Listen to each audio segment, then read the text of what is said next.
अस्सलामुअलैकुम। चलिए जी, आइए मेरे साथ बनाते हैं अफ्तारी। शेयर करती हूँ आपके साथ कि मैं अफ्तारी में क्या कुछ बनाती हूँ। बस बहुत ज़्यादा कुछ नहीं होता, तो आज मैं आपके साथ शेयर करती हूँ। पकोड़े हमेशा यही कहते हैं कि जी पकोड़े इस दफ़ा हम रमज़ान में नहीं बनाएंगे, पकोड़े बिल्कुल भी नहीं खाएंगे, या पकोड़े बनाना तो बहुत कम बनाना। लेकिन ऐसा हो ही नहीं सकता कि रमज़ान में अगर पकोड़े ना हो तो अफ्तारी का मज़ा ही नहीं आता। जैसे ईद पे मेहंदी ना हो तो लगता ही नहीं कि ईद है, और इसी तरह रमज़ान में अगर पकोड़े ना हो तो लगता ही नहीं कि अफ्तारी है या रमज़ान है। तो इसलिए पकोड़े तो मस्ट हैं, पकोड़े तो होना लाजमी है। तो बस पकोड़ों की तैयारी कर रही हूँ। बेसन को मैं पहले जो है इसका पेस्ट बना के मैं रख लूँगी, ताकि फिर इसको टाइम मिल जाता है अच्छा सा। तो फिर ये बहुत अच्छे जो है ना क्रिस्पी से और फूले फूले से जो है वो पकोड़े बनते हैं। तो सारे स्पाइसेस मैं डाल दूँगी। ये अजवाइन है, अजवाइन भी मैं डाल दूँगी। मैं अंडा डालती हूँ, सोडा मैं नहीं डालती, क्योंकि मुझे लगता है कि सोडे से थोड़ा सा टेस्ट जो है वो डिफरेंट हो जाता है। तो इसलिए अंडा डाल दें, तो अंडे से ये होता है कि आपके जो समोसे हैं बहुत ज़्यादा सॉफ्ट और क्रिस्पी बनते हैं, बहुत ही अच्छे बनते हैं। तो ये सारे मैं स्पाइसेस वगैरह डाल के और इनको जो है वो मिक्स करके रख दूँगी। ओमान में जो है वो हमारा फ़र्स्ट रमज़ान है, तो लेकिन माशाल्लाह अल्लाह का शुक्र है, जितने भी रोज़े हो गए हैं सब बहुत अच्छे जा रहे हैं, और इंशाल्लाह आगे भी उम्मीद है कि बहुत अच्छे जाएंगे। तो माशाल्लाह मेरी ईमान के भी अब तक फुल रोज़े जो हैं उसके जा रहे हैं। तो और आप लोग बताएं, आप लोगों का रमज़ान कैसा गुज़र रहा है, कैसे सहरी अफ्तारी जो है आप लोगों की जा रही है। और हाँ, प्लीज़ मेरे चैनल को ज़रूर सब्सक्राइब करें, शेयर करें, लाइक करें, और बेल का बटन ज़रूर प्रेस कर लें, ताकि आपको मेरी आने वाली न्यू वीडियोस का नोटिफिकेशन जो है वो मिलता रहे। जी, ये हो गया है मेरा बेसन। अब जो है वो मैं फ्रूट चाट की तैयारी कर लेती हूँ, और फ्रूट चाट जो है वो मैं बना के फिर मैं फ्रिज में रख दूँगी, ताकि थोड़ा सा ये ठंडा हो जाए, क्योंकि फ्रूट चाट तो ठंडा ही मज़ा करता है। तो फ्रूट चाट में ये होता है कि जितने भी फ्रूट्स होते हैं तो वो मैं डाल देती हूँ इसमें। तो ये है कि फिर खाए जाते हैं। फिर मेरी ईमान भी जो है कुछ फ्रूट्स हैं जो वो नहीं खाती, लेकिन अगर मैं फ्रूट चाट में अगर वो ऐड कर दूँ सारे फ्रूट्स, तो फिर ईमान भी खा लेती है। तो ये कि हेल्दी हो जाता है और आपको फिर ज़रूरत भी होती है। तो इसलिए फ्रूट चाट और पकोड़े तो मस्ट होते हैं डेली हमारी इफ्तारी में। तो बस अब जो भी फ्रूट है वो फ्रूट मैं डाल दूँगी, और इसमें मैं ऐड कर दूँगी शुगर। और शुगर वैसे ही बहुत ज़्यादा बारीक है तो इसलिए। और इसमें मैं डाल देती हूँ ये ऑरेंज पाउडर आप कह लें, इसका जो है टैंग वो मैं लाजमी डालती हूँ, उससे बहुत अच्छा टेस्ट आता है फ्रूट चाट में। और ये ग्रेप्स हैं, तो इनको मैं कट करके डालती हूँ, क्योंकि बहुत लंबे साइज़ के हैं, तो इसलिए कट करके डाल दूँ तो अच्छे भी लगते हैं और खाने में भी ईजी होते हैं। तो अब ये बनाना यानी कि सारा कुछ मैं इसमें ऐड कर दूँगी फ्रूट चाट में, और ये फ्रूट चाट भी हमारी जो है वो रेडी हो जाएगी। अफ्तारी का टाइम जो है मेरी कोशिश होती है कि मैं कम से कम 20-25 मिनट्स पहले जो है वो सारा कुछ रेडी करके मैं फिर टेबल पे लगा दूँ, ताकि फिर आप जो है वो दुआएं वगैरह भी कर सकें। वो टाइम ऐसा होता है, कबूलियत का वक्त होता है, ताकि आपको अस्कार का और दुआओं का जो है वो टाइम मिलता रहे। तो ये देखिए जी, सारे फ्रूट जो है मेरे कट हो चुके हैं, और ये मेरी फ्रूट चाट जो है रेडी हो चुकी है। तो इसको अब जो है मैं फ्रिज में रख दूँगी, तो ये थोड़ा सा हो जाएगा ठंडा, और फिर हम अफ्तारी के टाइम इसको टेबल पे लगा देंगे।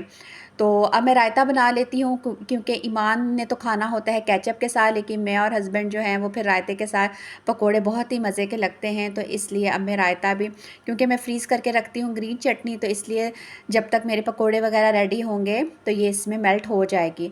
तो अब जामे शीरी बना लेते हैं। मौसम अच्छा है तो प्यास तो इतनी नहीं लग रही है, लेकिन ये कि जामे शीरी हम जो है वो बना के रख लेते हैं, या टैंग भी, क्योंकि ईमान जो है वो टैंग ज़्यादा शौक से पीती है। तो मुझे और हस्बैंड को जो है वो जामे शीरी या रूह अफ़ज़ा कह लें, ये ज़्यादा अच्छा लगता है। उस टाइम बड़ा रिफ़्रेशिंग सा होता है, ठंडा सा जब आप यूज़ करते हैं। तो ये भी मैंने बना के इसको भी मैं रख लूँगी। तो अब जी टाइम है पकोड़ों का। पकोड़े समोसे जो है फिर वो मैं एंड पे ही फ्राई करती हूँ, ताकि वो थोड़े गरम गरम रहें।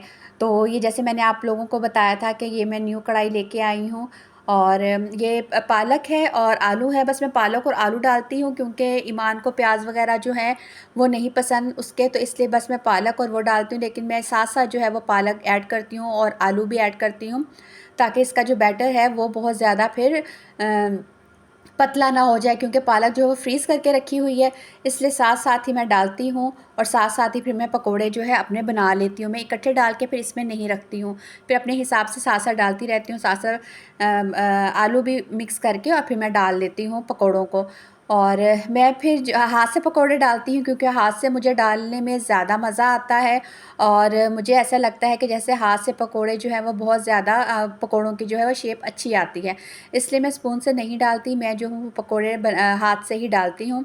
तो अब हम फटाफट से बना लेते हैं अपने पकोड़े और उसके बाद जो है वो हम फ्राई कर लेंगे ईमान के लिए। फिर मैं फ़्राइज़ भी फ्राई करूँगी और थोड़े से समोसे भी जो हैं वो हम फ्राइज़ कर लेंगे। तो ये देखें पकोड़े मेरे जो हैं ये, इसमें मैं 1 बाय 1 करके अपने जो है वो डाल के, ऑयल मेरा हो चुका है तो फिर मैं डाल के फ्राई कर लूँगी। और बहुत ही मज़े के पकोड़े बनते हैं और बहुत ही मज़ा आता है इफ्तारी के टाइम जो है पकोड़े समोसे ना हो तो फिर लगता ही नहीं है कि इफ्तारी है। और तकरीबन हर घर में ही पकोड़े, बल्कि इस दफ़ा तो मेरे हस्बैंड भी कह रहे थे कि इस दफ़ा जो है वो पकोड़े मत बनाओ, या अगर बनाने भी हैं तो बस 2-2 बनाओ फ़ी ना, ज़्यादा बस नहीं बनाने। मैंने कहा 2-2 के हिसाब से तो पकोड़े बन नहीं सकते, तो ये है कि आप 2 ही खाइएगा, इससे ज़्यादा ना खाइएगा। तो फिर कहते हैं कि नहीं, फिर जब हों तो फिर हाथ रुकता नहीं, फिर खाए जाते हैं। तो उनको ये होता है कि नहीं फिर वेट ज़्यादा हो जाएगा। तो मैंने कहा बरकत रमज़ान की है, कुछ भी नहीं होगा, अल्लाह का नाम लेके खाएँ, पकोड़ों से कुछ भी नहीं होता। तो इसलिए पकोड़े तो मस्ट हैं जी, मस्ट बनते हैं। मेरी ईमान को भी बहुत पसंद है, मुझे भी, हस्बैंड को भी। और पकोड़े चीज़ ही ऐसी है, और आजकल मौसम भी अच्छा है, ठंडा सा मौसम है। तो आपको पता है कि बल्कि गर्मियों में भी जब रमज़ान था तो पकोड़े तो तब भी बनते थे और हम माशाल्लाह तब भी खाते थे।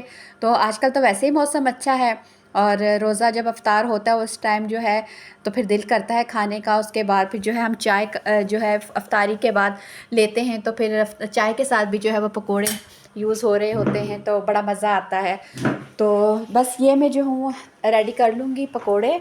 तो आप मेरे साथ रहिए और प्लीज़ मेरे चैनल को लाइक करें, सब्सक्राइब करें और मेरी वीडियोस कैसी लगती हैं ज़रूर आप बताइए और अपना फ़ीडबैक जो है वो देते रहिए। और बहुत खुशी होती है और बहुत अच्छा लगता है। और जिन्होंने चैनल को सब्सक्राइब किया है और जो मेरे साथ जुड़े हैं उनका दिल से बहुत बहुत शुक्रिया। तो ये देखें जी पकोड़े मेरे रेडी हो रहे हैं, तो देखते रहिए कि किस तरह से अब मैं इन सारों को रेडी कर लेती हैं।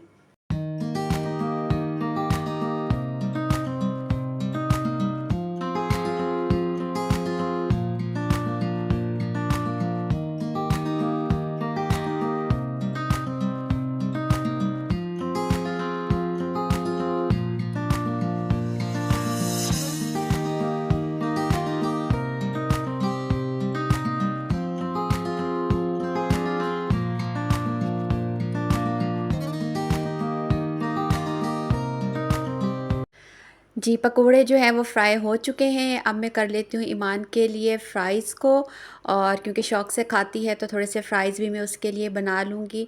तो फटाफट से हम इसमें डाल लेते हैं। टाइम तकरीबन 25 मिनट्स अभी रहते हैं हमारी इफ्तारी होने में, तो फटाफट से जो है ये भी फ्राई कर लेती हूँ मैं।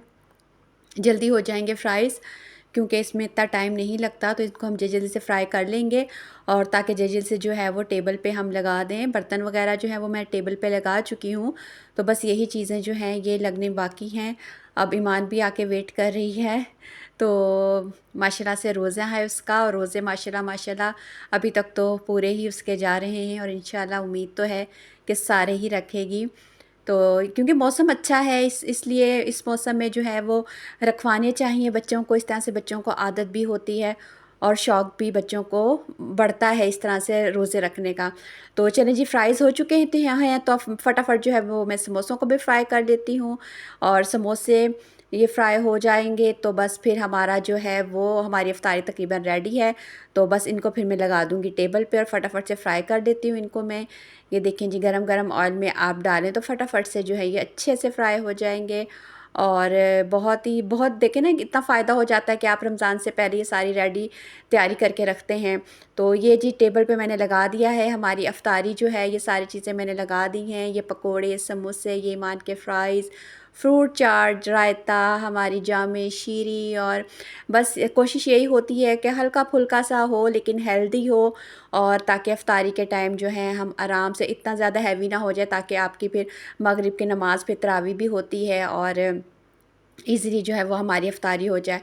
तो चलें जी, हम लोग करते हैं अपनी इफ्तारी। हमारा रोज़ा इफ्तार हो चुका है। आपको कैसा लगा ज़रूर फ़ीडबैक दीजिएगा। अपना बहुत सा ख़्याल रखिएगा, दुआओं में याद रखिएगा, और दिल से ये दुआ है कि अल्लाह हमारी तमाम इबादतों को, हमारे रोज़ों को कबूल व मंज़ूर फ़रमाए, और जो भी हमारी जायज़ ख़्वाहिशात हैं अल्लाह उनको कबूल व मंज़ूर फ़रमाए। तो प्लीज़ जाते-जाते मेरे चैनल को ज़रूर सब्सक्राइब कीजिएगा, और कमेंट्स भी कर दीजिएगा आपको मेरी वीडियो कैसी लगती हैं और किस तरह की वीडियोस आप देखना चाहते हैं, और ताकि मुझे आइडिया होता रहे, और ताकि फिर मैं उस हिसाब से जो है वो आप लोगों के लिए वीडियोस बना के डालती रहूँ। तो अपना बहुत सा ख्याल रखिएगा, दुआओं में याद रखिएगा। ओके जी, अल्लाह हाफ़िज़।